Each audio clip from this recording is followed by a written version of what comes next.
Hello everybody, it's Mr. Mulvihill here. I hope you guys had a wonderful weekend.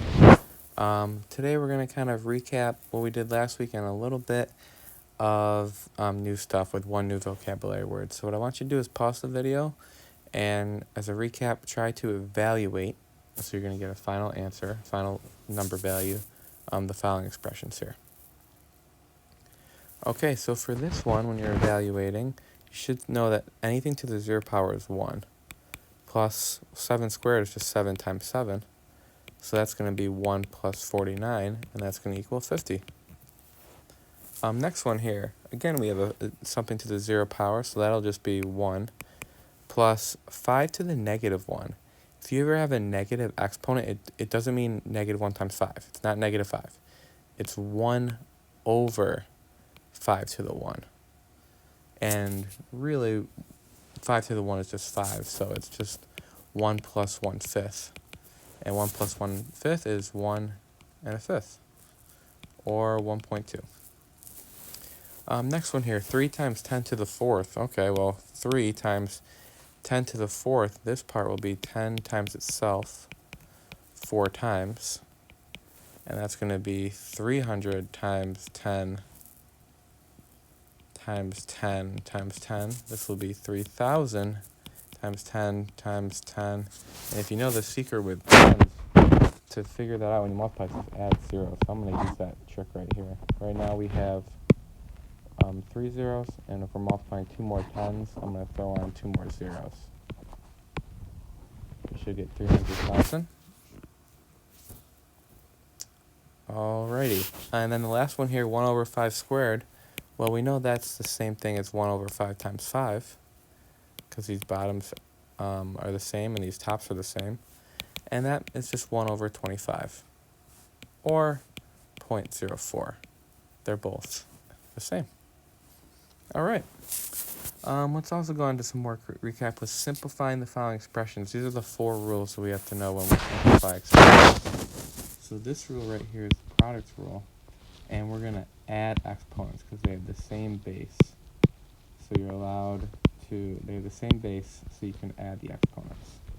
This one here is the quotient rule. It's good to remember that if you don't see a 1 for an exponent, it's implied, just like our x's have 1s in front of them. So you use the quotient rule and you subtract the exponents and you get 9 to the 3rd. Just subtract. This one can be simplified to 1 over 3 cubed. It's the negative exponent rule. You're going to take this whole part and bring it down here, except now the exponent. And the last one, the simplifying rules that we learned is parentheses rule. It's called the power rule. And you just multiply the exponents, 5 to the 12th. That's all.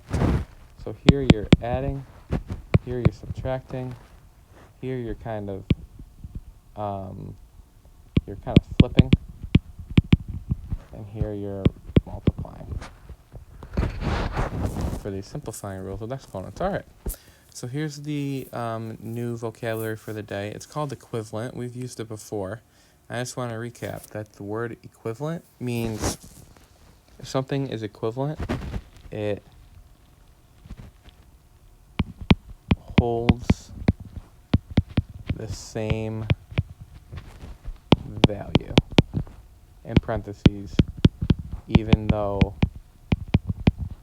it may look different. So things hold the same value, even though they might look different. Equivalent, equal is kind of in that word. So to help you remember, equal, they hold the same value. And what I mean by value is the numerical amount of something. Like the value of 2 plus 2 is 4. Another equivalent value to 2 plus 2. So 2 plus 2 equals 4. Also equivalent to 2 plus 2 is 3 plus 1. So 3 plus 1 and 2 plus 2, they're equivalent. They hold the same value. They're both 4. That's what it means to be equivalent. These two green things here, they are equivalent. They hold the same value. They're both 4. They both have a value of 4. They're equivalent. All right, so here's our practice for the day. Just 3 questions here. It says, an expression is given. It's in red there. Circle all the expressions which are equivalent to the given expression. So if we're given 3 squared here, we want to look at these 4 choices and see which ones have the same value, even though they might look different. And we're going to circle those ones. So right away here, I might jump, well, let's jump to the first one. 3 to the 7th over 3 to the 5th. Well, if we use the quotient rule, we really know that that is 3 squared. So yeah, this one holds the same value. All right, this one here, well, if we use the parentheses rule, we're going to multiply these exponents. We're going to get 3 to the 4th, because 2 times 2 is 4. And 3 to the 4th is definitely not the same as 3 to the 2, so that's not equivalent. 6 looks different than 3 to the squared. Does it hold the same value? No, it doesn't, because 3 squared, we know, is just 3 times 3, and we know that's 9, not 6. So if we look here, 9 is equivalent to 3 squared. These two share the same value. These two share the same value. And then that also means that these two share the same value. They all look different, but they all hold the same value. All right, number 2 here. You guys give number 2 a try, and we'll go over it when you're done. Okay, so here, if we're looking 6 to the 8th, what's equivalent, what holds the same value of 6 to the 8th? Well, the first one, don't be confused. We can't add the exponents here because we're not multiplying. You can only add the exponents when you're multiplying, but we're adding. So this one isn't going to turn out equivalent. That's a no. This one right here, though, now we are multiplying. We are multiplying, so we can add our exponents, and there is 1 right there, so we know that's going to be 6 to the 8th. So yeah, this has the same value as 6 to the 8th. This one right here, we got the parentheses rule, so we're going to multiply exponents. -4 times -2 is 6 to the 8th. So yeah, that holds the same value too. And then 48, is that the same as 6 to the 8th? It's not, because if you look, 6 to the 8th means you multiply 6 by itself 8 times. I mean, if you already multiply 2 6s, that's 36. And then another 6, that'll be 216. You're way over 48. That's definitely not it. I mean, 6 times 8 is 48, but not 6 to the 8th. You get a huge number. You can do that in your calculator if you want. And then the last one here, you can try that on your own. It's a little bit of a challenge. So I'm going to go over it now, but be sure to pause it if you want a challenge. This one, if we're looking at it, this one we know is equivalent to 2 to the 3rd power, 2 cubed. We already know that right off the bat. Like, if you know something right off the bat in math, I would just do it. So here, 2 cubed, well, let's tackle this first one here. We're going to use the quotient rule, so we're going to subtract exponents. So that's -2 minus -1.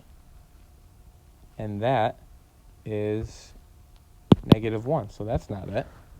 This one here is 2, well, -1 times -3 is -3. 2 to the -3, nope, that's a little bit different than 2 to the +3. Same idea here, you also get 2 to the -3. But then here we'll realize that, yeah, indeed, 2 cubed is 2 times 2 times 2, which does equal 8, so that would be the only one equivalent there. All right, so that's our notes for today. Rewind if you need help. Ask questions if you need help. And good luck submitting that assignment. I'll be available for Google Meet tomorrow. Have a good rest of your day. Bye-bye.